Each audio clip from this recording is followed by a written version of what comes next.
1 minute, and then the very next minute, say my name, say my name. And if you're a pastor, the Holy Ghost said you better start preaching the gospel.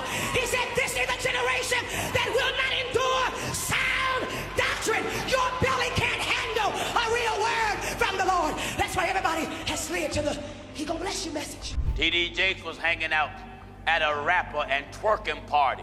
What? That Puff Daddy held. He's sitting right there. Old T.D. Snakes. Amen. They there twerking and everything. T.D. Snakes right there. Dr. Bynum, what is your opinion about Bishop Jakes? Ye that is without sin, cast the first stone. Juanita Bynum is finally telling her truth, and it might shake the church. What really happened between Juanita Bynum and T.D. Jakes? The rise. It started with a voice, not just any voice, but one that could shake walls, move crowds, and silence rooms. Juanita Bynum was already walking with fire in her soul, but it wasn't until one explosive moment that the whole world turned and said, "Who is that?" That moment came at T.D. Jakes' Woman Thou Art Loosed conference, a stage packed with power, a crowd bursting with expectation. And in the middle of it all, Juanita, holding nothing back. With raw honesty, she delivered her now famous sermon, No More Sheets. She wasn't just preaching, she was breaking chains. She talked about shame. She talked about brokenness. She talked about laying in beds that left her empty and getting up still carrying the weight of it all. She wasn't hiding behind perfect words. She was pouring out her pain, and every woman in the room felt it. That sermon went viral before viral was even a thing. Tapes, DVDs, bootlegs passed from hand to hand like sacred treasure. People were crying, screaming, replaying her message over and over like it was the only thing keeping them going. And guess who gave her that platform? T.D. Jakes, the bishop, the powerhouse, the kingmaker. He saw something in her. He gave her a stage, a microphone, and a moment, and she took it and blew the roof off. From that point on, they weren't just names, they were legends. People called them the Gospel Dream Team, the Fire and Oil Duo. Wherever they showed up, crowds followed. She became the voice of the broken. He became the builder of platforms. Together, they were unstoppable. The church world had never seen anything like it. A black woman speaking with that much boldness, and a bishop standing behind her, pushing her forward. It was history in the making. And for a while, it looked like nothing could tear them apart. Everywhere Juanita went, people brought up that moment, that sermon, that fire. And T.D. Jakes? He stayed right there in the background, guiding, mentoring, making sure the spotlight reached her at just the right angle. But behind every rise, there's always something waiting in the shadows. Because the higher you go, the more people watch, the more they expect, the more they demand. And soon, the weight of all that power started pressing down. Juanita wasn't just preaching anymore, she was becoming a symbol, a figure, a woman carrying not just her own story, but the pain of thousands. And T.D. Jakes? He wasn't just a bishop, he was building an empire, a machine, a brand. They were changing the game, yes, but something else was quietly shifting behind the scenes. The connection that once looked unbreakable was about to be tested, because this wasn't just about sermons anymore. It was about control, visibility, loyalty, and silence. This is where the spotlight begins to burn. And now the question becomes, what happens when one rises, but the other starts to step away? The silence and shift. Well, after the fire came the silence. The same voice that once roared through stadiums that had women weeping in their seats began to tremble. The lights were still bright, the pulpits still full, but behind closed doors, something had shifted. Juanita Bynum wasn't just preaching anymore, she was surviving. It started with whispers, then headlines. A domestic violence scandal hit the news. Photos, reports, a man, a fight, blood. And here's how it all panned out. In 2007, the world watched in disbelief as news broke. Juanita Bynum had been assaulted by her then-husband, Bishop Thomas Weeks III. The details were harrowing. In a hotel parking lot in Atlanta, Weeks allegedly choked, kicked, and stomped on her until a bellman intervened. Bynum, bruised and battered, became the face of domestic violence in the church. She didn't stay silent. She spoke out, not just for herself, but for every woman suffering in silence. You don't call it abuse until it's a parking lot situation, she said, highlighting how emotional and verbal abuse often goes unnoticed until it turns physical. But the physical wounds were just the beginning. Behind closed doors, Juanita battled emotional breakdowns. The weight of public scrutiny, the betrayal, and the pressure to maintain a facade took its toll. She confessed to struggling with depression and even thoughts of suicide. The woman who once empowered millions was now grappling with her own demons. As Juanita poured out her pain, many expected her mentor, T.D. Jakes, to step in, to offer support, to speak up. But there was silence. No public statements, no shows of solidarity. The man who once amplified her voice now seemed distant. This silence spoke volumes. It wasn't just about a personal relationship. It was about the church's tendency to sideline those who no longer fit the mold. Refusing to be silenced, Juanita began to critique the very institution that once celebrated her. She spoke against the control exerted by church leaders, the prosperity gospel that prioritized wealth over well-being, and the way women were often used and then discarded. Her sermons became more than just messages. They were calls to action. She challenged the status quo, urging believers to see beyond the glitz and glamour and to address the real issues plaguing the church. The once powerful duo of Bynum and Jakes now stood on opposite sides. While he continued to build his empire, she was dismantling the very foundations they once stood upon. The contrast was stark. His polished image versus her raw authenticity, his silence versus her outspokenness. This wasn't just a personal fallout. It was emblematic of a larger issue within the church, a reluctance to confront uncomfortable truths and a tendency to prioritize image over integrity. As the dust settled, one thing became clear. Juanita Bynum was not backing down. She was reclaiming her narrative, not as a victim, but as a victor. And as she continued to speak out, many began to listen, to question, and to seek change. The unspoken rift. Something shifted. You could feel it, hear it, see it in her eyes. Juanita Bynum was no longer speaking the same way she used to. The fire was still there, but now it burned different. It burned with pain, with frustration, with truth that had been held back for far too long. She didn't call names, she didn't drop locations, but if you listened close, really close, you'd hear everything. She started talking about betrayal, about being loyal to people who were never loyal back, about being told to stay quiet, to cover others, while she bled behind closed doors. Juanita was raw, emotional, transparent. She cried when she preached. She shouted. She didn't hold back. That was her power and her problem. T.D. Jakes, on the other hand, was smooth, controlled, refined. You didn't see his wounds. You saw a kingdom, books, films, conferences, a legacy that didn't tolerate chaos, and maybe, just maybe, that's where the clash started. Because in a world where image is everything, what do you do with someone who refuses to play the part? Juanita began to hint that the same people who once cheered her on were now leaving her in the dark.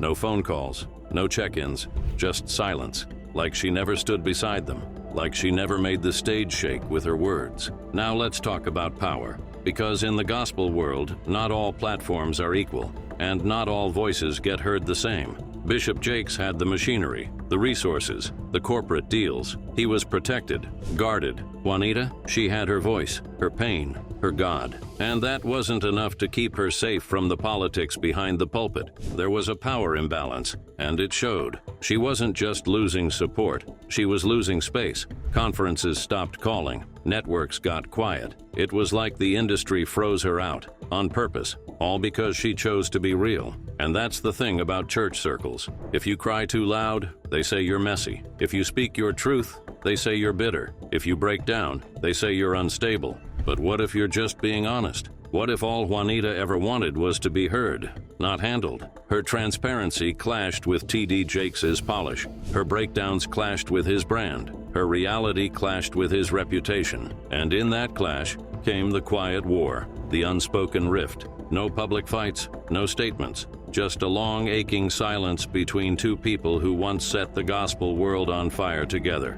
And still she never named him. But the message was clear. The ones who could have helped didn't. Now the story is no longer just about Juanita and T.D. Jakes. It's about every voice that got buried because it didn't fit the narrative. Every woman who got pushed aside when she stopped being convenient. Every broken soul told to smile through the storm so the church could stay clean. This is about more than a fallout. This is about a system, And it's about to get even deeper, because coming up next, we're stepping into the part they really don't want you to see. We're talking about control, about how the gospel industry can trap people, use them, replace them. This next act, it's not just personal, it's structural, and it might just change the way you look at the pulpit forever.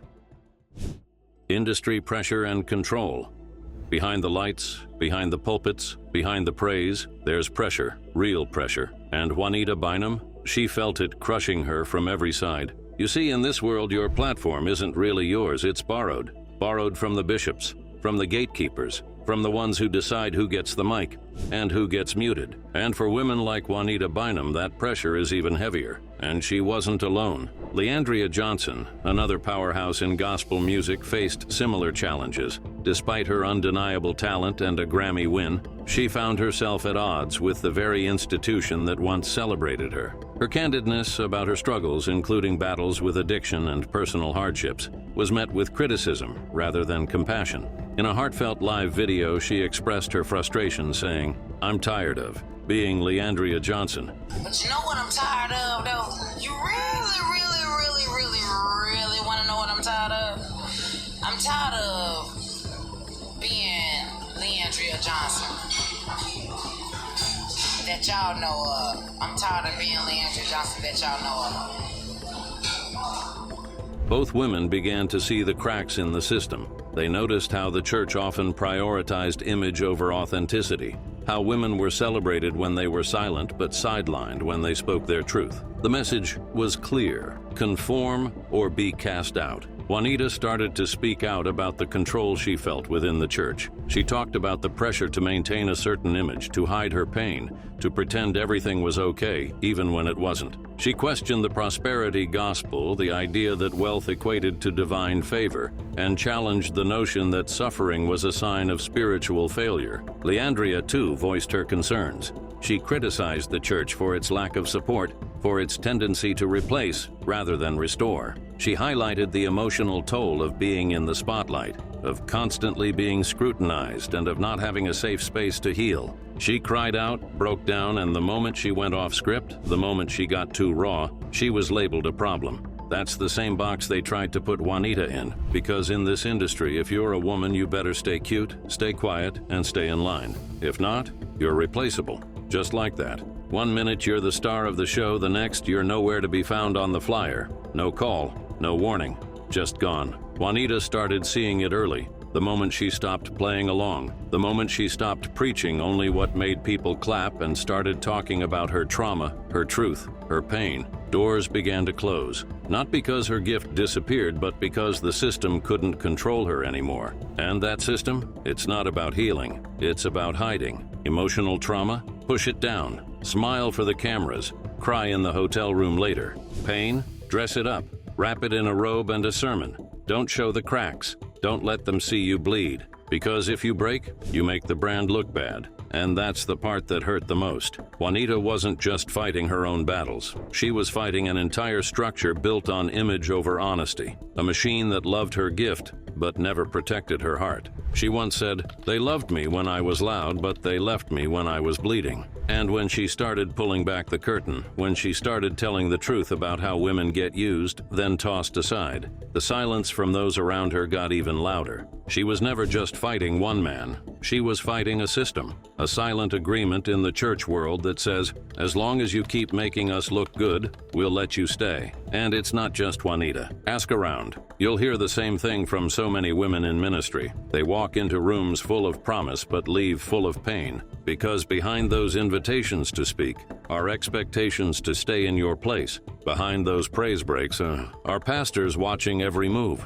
And behind those platforms are contracts, conditions, and quiet control. Juanita Bynum didn't just speak truth. She paid for it in bookings, in relationships, in mental health. But the wildest part? She still didn't quit. Even when she felt trapped. Even when the phone stopped ringing. Even when the same church that once screamed her name now acted like they didn't know her. She kept going, not because it was easy, but because the truth was too heavy to hold alone. And when she cried on stage, when her voice cracked and the crowd fell silent, she wasn't just preaching, she was surviving. She was showing every woman who ever got pushed out of the spotlight that you're still powerful, even when they stopped clapping, because this wasn't about fame anymore. This was about freedom. And now that the chains are broken, now that the silence is shattered, Juanita Bynum is standing in a truth that can't be shut down. But this fight isn't over, not yet, because coming up next, we talk about the money, the power, the empire,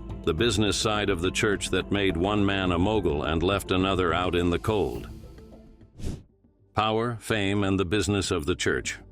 Bishop T.D. Jakes has transformed from a preacher to a powerhouse in the media industry. His reach extends beyond the church walls into homes worldwide through various media ventures. In a groundbreaking move, Jakes partnered with Amazon Freevee to launch a streaming channel featuring 300 hours of his content, including sermons, interviews, and faith-based programming. Jakes is also a prolific author with numerous bestsellers to his name. His books, such as Disruptive Thinking, offer insights into personal growth and leadership, resonating with readers seeking inspiration and guidance. Beyond books and broadcasts, Jakes hosts influential conferences like the International Leadership Summit, ILS, drawing thousands seeking professional and spiritual development. These events blend faith and leadership, equipping attendees with tools to excel in various spheres of life. Jakes has also made his mark in the film industry. He produced the 7 Deadly Sins anthology,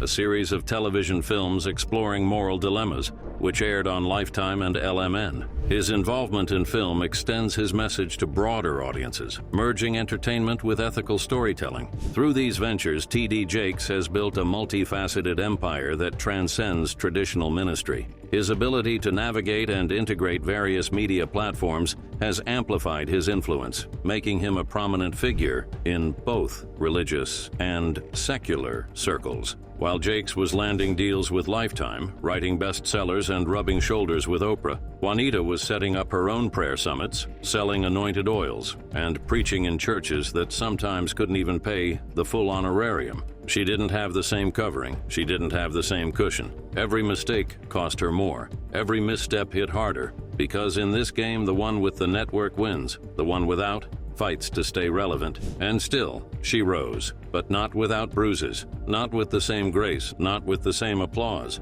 There was one stage, 2 voices, but only one seemed to keep the spotlight. T.D. Jakes kept soaring. Juanita Bynum kept surviving. And the deeper you look, the clearer it becomes. This wasn't just 2 ministers on 2 different missions. These was 2 powerhouses who took 2 very different paths. He was polished. She was passionate. He was protected. She was exposed. He played by the rules. She broke them wide open. And in the end, the industry chose who to embrace and who to endure. T.D. Jakes, he became the blueprint, the businessman bishop, the one who figured out how to turn revelation into revenue without letting the cracks show. Juanita Bynum, she became the warning, the cautionary tale, the one who got too real, too loud, too messy. But make no mistake, they both made history. They both shifted the culture. They both left their mark. One built a throne. The other built a trail of fire behind her. But now they stand on opposite ends of the same battlefield.